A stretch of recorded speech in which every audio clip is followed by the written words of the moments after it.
ဒီနေ့ဗီဒီယိုလေးမှာတော့ဒီနိုင်နောက်ပြန်စီခြင်း post nasal drip ရဲ့အရေးကြီးတဲ့အပိုင်းတွေဖြစ်တဲ့ဘယ်လိုကုသမလဲနဲ့ဘယ်ချိန်မှာဆရာဝန်ပြရမလဲဆိုတဲ့အကြောင်းလေးကိုပြပြပေးပါမယ်။ကျွန်မဒီဗီဒီယိုကို UK နိုင်ငံကပြဋ္ဌာန်းထားတဲ့ NICE guideline တွေကိုကိုးကားပြီးပြပြထားတာဖြစ်တဲ့အတွက်ကြောင့်မလို့အားလုံးအသုံးပြုလို့ရပါတယ်။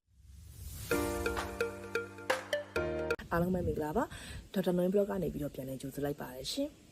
ဒီနေ့ဆက်ပြီးတော့အရင်တစ်ခေါက်ကဒီနိုင်နောက်ပြန်စီခြင်း post nasal drip ရဲ့အဆက်ကလေးဖြစ်တဲ့ဘလို့ကုသရမလဲဆိုတဲ့အိမ်တွင်းနည်းလေးတွေကိုအရင်ပြပြပေးမယ်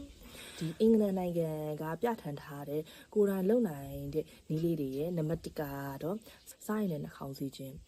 ဒီစားရင်နဲ့နှာခေါင်းစီခြင်းဆိုတာကဒီဆေးဆိုင်တွေမှာလည်းဝယ်လို့ရတယ်လူကြီးတွေဆိုရင်တော့ဖြစ်နိုင်ရင်ဒီneti post ဆိုတဲ့ဒီစားရည်ပလင်ကိုသုံးပြီးတော့ခလေးအငယ်လေးတွေနှစ်အောက်တွေမှာဆိုလို့ရှိရင်တော့ physio dose ဆိုတဲ့ဒီပလင်တစ်လေးတွေကပို့ပြီးတော့အထက်ရောက်မှုရှိလိမ့်မယ်ခလေးကြီးတွေလည်း physio dose သုံးလို့ရပါတယ်ဒါပေမဲ့ခလေးငယ်လေးတွေဆိုလို့ရှိရင်တော့သူ့ဘာသူနာရင်မညစ်တတ်သေးတဲ့အတွက်ကြောင့်မလို့ကိုကနေတော့ဒီ physio dose တွေထည့်ပြီးမှပို့ပြီးအဆင်ပြေတာပေါ့နော်နံပါတ်2ချက်ကတော့ရေဓာတ်ပြည့်ဝအောင်နေခြင်းဒီရေမများတောက်မယ်ရေဓာတ်ပြည့်ဝနေရဆိုလို့ရှိရင်တော့ချွဲတွေကလည်းပို့ပြီးတော့ကျဲလာပြီးတော့သူဒီပြန်ပြီးတော့ခန္ဓာကိုယ်ထဲကိုစီးဆင်းရတာပို့ပြီးတော့လွယ်ကူလိမ့်မယ်နံပါတ်3လေဒူးကိုစိုးစစ်အောင်လုပ်ပေးခြင်းဒီခန်းထဲမှာရှိတဲ့လေဒူးတွေက6သွင်းနေမယ်ဆိုလို့ရှိရင်အရင်ဗီဒီယိုမှာပြောရတဲ့အတိုင်းဒီနိုင်နောက်ပြန်စီးတာကိုဒီချွဲတွေကပိုထွက်တာတွေဖြစ်တတ်တယ်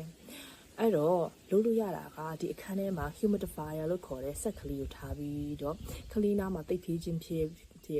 ဒီနှာခေါင်းနဲ့ဒီအသက်ရှူလမ်းကြောင်းမှာသူဆူဆွတ်ပြီးတော့ဒီချောင်းတွေနှာခေါင်းတွေ6သိတာတွေကိုတက်တာစေနိုင်ပါတယ်နံပါတ်4ကတော့ဓာတ်မတက်တဲ့အရာတွေကိုရှောင်ရှားခြင်းကိုအတိဆုံးပဲဖြစ်မှာပါကိုအတိဆုံးဖြစ်မယ်ခလေးတွေဆိုလို့ရှိရင်လည်းမမေတို့သတိထားကြည့်လို့ရှိရင်ဥမာတရိတ်ဆန်လေးအမွှေးနဲ့ဓာတ်မတက်ဘူးဒီပန်းဝတ်မုံလေးနဲ့ဓာတ်မတက်ဘူးဆိုလို့ရှိရင်အဲ့အရာလေးတွေကိုရှောင်လိုက်မယ်ဆိုလို့ရှိရင်တော့ဒီနိုင်နောက်ပြန်စီးတာတွေချွေးထားတာတွေပို့ပြီးတော့တက်တာစီနိုင်ပါတယ်နံပါတ်5ကျတော့ခေါင်းအုံးမြင့်အိတ်ခြင်းဒီနိုင်နောက်ပြန်စီးတဲ့အခါမှာကိုကခေါင်းအုံးနဲ့အိတ်တယ်ဆိုလို့ရှိရင်တော့ဒီအသက်ရှူကြက်တာတွေဒီချွေးတွေတက်တာတွေပို့ဖြစ်နိုင်တဲ့အတွက်ကြောင့်မလို့ဒီလိုမျိုးနာစီးတယ်နာပိတ်တယ်ချောင်းဆိုးတယ်ဖြစ်တဲ့ခါကြလို့ရှိရင်ခေါင်းလေးနည်းနည်းလေးမြင့်ပြီးအိတ်လိုက်ပါအဲ့ဒါဆိုလို့ရှိရင်ဒီနှာခေါင်းလေးလေချောင်းလေးကချွဲတွေကအသက်ရှူလမ်းကြောင်းလေးကိုမရောက်သွားဘဲနဲ့ရှော့ရှူနဲ့စီးဆင်းသွားပါလိမ့်မယ်နံပါတ်6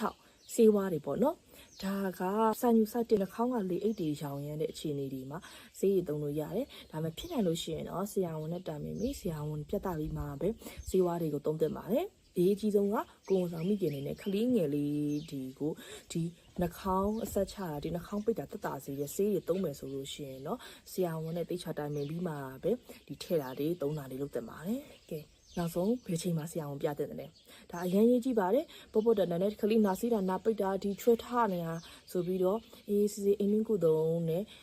တက်တာဝါမဲ့အခြေအနေတွေရှိတယ်လို့အရေးကြီးတဲ့ဆရာဝန်ပြရမယ့်အခြေအနေတွေလည်းရှိပါတယ်နံပါတ်1ကတော့ဒီလက္ခဏာတွေက10ရက်ထက်ပိုကြာလာပြီးတော့ပိုပြီးတော့စိုးလာတယ်နံပါတ်2ကကြတော့အဖျား101နဲ့အထက်ရှိတယ်ဆိုလို့ရှိရင်ဒီနှာခေါင်းပိတ်တာချွဲကြက်တာနဲ့အတူဖျားလာတယ်ကိုပူလာတယ်ဆိုလို့ရှိရင်နောက်ပြီးနံပါတ်3ကကြတော့ဒီထွက်လာတဲ့ချွဲတွေကအစိမ်းရောင်အဝါရင်ရောင်ပြီးတော့အနက်နန်တာဖြစ်ရင်နံပါတ်4ကကြတော့ဒီနှာခေါင်းတွေဒီလေချောင်းတွေမှာပြင်းထန်တဲ့နာကျင်မှုဖြစ်လာပြီးတော့မောတာတွေပင်မနှမ်းတဲ့နေရာတွေဖြစ်တယ်ဆိုလို့ရှိရင်နောက်ဆုံးချက်တော့ခလေးငယ်လေးတွေမှာအသက်ရှူခက်ခဲလာတယ်အစာကောင်းမစောင်းနိုင်ဘူးနိုးမစို့နိုင်တဲ့ဒီခလေးကအသက်ခေါင်းပိတ်နေတဲ့အသက်ရှူကျက်နေရဆိုရင်တော့ဆရာဝန်ကိုပြတာတဲ့အခြေအနေတွေပါနော်အားလုံးပဲဒီလောက်ဆိုရင်တော့ကျွန်မရှိဗီဒီယိုနဲ့ဒီဗီဒီယိုနဲ့ပေါင်းလို့ရှိရင်ဒီနိုင်နောက်ပြန်စီခြင်း post nasal drip အကြောင်းကိုဒီစတာရှင်းပြပြီးသွားပြီဖြစ်ပါတယ်မိမိတို့လည်းဒီလိုမျိုးမိခင်နဲ့ကလေးကျမရေးအမျိုးသမီးကျမရေးကိုယ်ဆောင်ကျမရေးဘူးတုဒ္ဒတွေသိချင်နေဆိုရင်တော့ကျမရဲ့ channel လေးကို like and subscribe လုပ်ထားလို့ရပါတယ်ရှင်အားလုံးပဲမေးစရာမေးခွန်းများရှိတယ်ဆိုလို့ရှိရင်တော့အောက်က comment box မှာဖြစ် message မှာဖြစ်မိကုန်းလေးတွေ channel လို့ရပါတယ်ကျွန်မတောက်ကြစနေတနင်္ဂနွေညဘက်9:00 နောက်ပိုင်းကိုအလင်းသင့်လို့ဖြေထားပေးပါမယ်ရှင်အားလုံးကိုကျေးဇူးတင်ပါတယ်